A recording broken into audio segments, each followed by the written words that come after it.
9h, 11h, Europe 1 Culture Média. Philippe Vandel. Bonjour Marc Lambron. Bonjour. Académicien de l'Académie française, vous êtes essayiste, écrivain, vous avez un vrai métier au Conseil d'État. C'est quoi votre poste, votre métier ?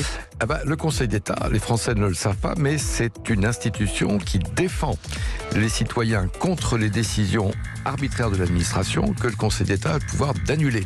Voilà.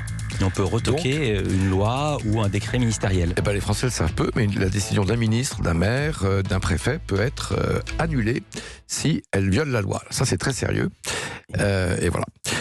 Parcours scolaire impressionnant, Normal Sup, Sciences Po, l'ENA, romancier également, L'œil du silence, prix Femina 1993, ou ce roman 1941 qui a beaucoup fait parler. En 2017, vous avez publié 40 ans. Votre journal de l'année 97, à l'époque, vous aviez justement 40 ans. Et là, vous récidivez cette année, vous allez voir que tout est enchâssé. Votre actualité, c'est l'année du coq de feu, votre journal de 2017, chez Grasset. C'est-à-dire qu'au moment donc, où sortait 40 ans, donc, on vous voit dans ce livre faire la promo du précédent livre, ce qui nous passionne puisqu'on est une émission média.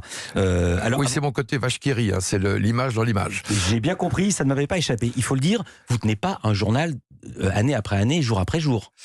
Non, ça serait trop épuisant, puis c'est chronophage, ça mange du temps. Mais il se trouve qu'en 2017, j'avais 60 ans, donc c'est une sorte de 20 ans après. Et je prends la décision, comme ça, de faire une sorte de borne d'album. Et puis il va se passer plein de choses inattendues. Ce que vous saviez, vous étiez certain qu'il y avait un contexte, puisqu'il y avait l'élection présidentielle. Donc vous étiez sûr qu'il allait se passer quelque chose. Quelle retouche, quelle relecture ? Alors je ne retouche rien. Ah bon ? Parce que parfois on a l'impression que c'est un peu téléologique et que vous dites Fillon qui s'écroule, je l'avais vu venir, Macron qui réussit, je l'avais vu venir, non ? Non, je ne fais pas du Madame Irma ex post. Vous ne donnez pas la méthode de la veille, comme on dit. Non, je crois que le pacte du diariste, c'est-à-dire celui qui était un journal, d'abord c'est un genre d'écriture très, très particulier, parce que, à la différence d'un roman où vous pouvez avoir un plan prémédité, là, c'est vraiment l'aléa. C'est-à-dire que vous ne savez pas au 1er janvier ce qui va se passer le 15 mai.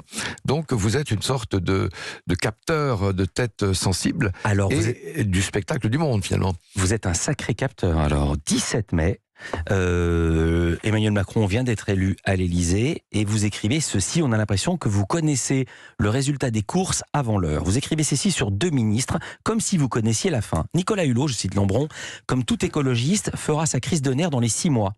Il va rendre les technos cinglés. Françoise Nyssen à la culture, héritière madrée d'un petit empire paternel, saura parler à Laura Adler et à Télérama, 2 ministres friables. Vous posez la question, comme par hasard, les 2 ont disparu du gouvernement. Bon, Nicolas Hulot a duré un peu plus que 6 mois. D'accord. Une crise de nerfs verte était prévisible. Et Françoise Nyssen, son côté novice, fragile, fait qu'en effet, elle est tombée assez vite. Mais vous n'avez pas réécrit. Vous n'avez pas réécrit du tout. Non, d'abord parce que je suis paresseux. Non. Vous n'êtes pas paresseux. Je raconterai après. Il a fait 700 pages. Oui. On a vu des paresseux, ils font 70 pages. Je ne vais pas réécrire 700 pages, justement. Et deuxièmement, il y a une sorte de pacte. Le pacte, c'est de ne rien retoucher. Ouais. Par exemple, vous parliez de l'élection présidentielle, mais en janvier, je suis un peu distant, en janvier 2017, parce que je me dis, par effet de balancier, par effet d'alternance, c'est le candidat de droite, donc c'est Fillon qui va être élu. Et ce que raconte le premier semestre, c'est précisément la surprise, l'aléa. C'est comme dans un morceau de free jazz. Vous voyez, il y a des moments où le réel s'échappe, où on part en impro, comme on dit. Vous avez la dent dure, que ce soit par exemple autour du personnel politique. Vous racontez ceci sur Chirac. Chirac, craignant toujours d'être dépassé par le haut, entre parenthèses l'intelligence prétentieuse de Giscard, n'a cessé de promouvoir des esprits rustiques et moyens ou à demi timbrés, villepins, sorte de grands lamas péremptoires et floutés. Oui, ça on a le droit à la liberté d'expression et à la satire politique, heureusement.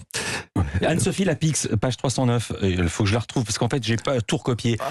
Autre accidenté du jour, vous racontez ce qui se passe dans les médias. David Pujadas qui présentait le 20h de France 2 ne le présente plus, c'est Anne-Sophie Lapix.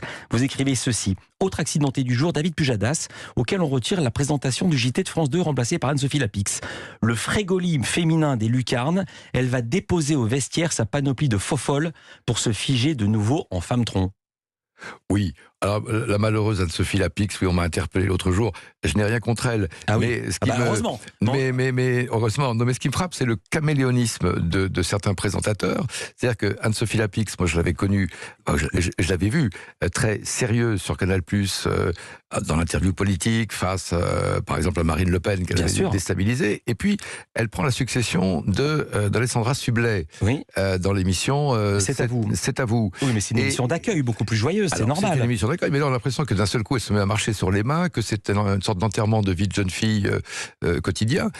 Et puis après, la voilà qui prend les rênes du 20h. Et de nouveau, elle se fige en femme tronc. Voilà. Ce qu'on appelle le frégolisme. Frégoli était un transformiste, quelqu'un qui avait l'aptitude d'occuper plusieurs emplois et plusieurs profils. Comment vous étiez quand vous étiez petit ? Comment j'étais ? Ouais, je vous pose pas la question. J'étais un garçon brun, oui. Vous entendu, avec des cheveux. Avec des cheveux que je n'ai plus. Lisa Marie Marquez arrive, c'est le portrait pré-fame de notre invité. Culture Média continue. Europe 1 Culture Média.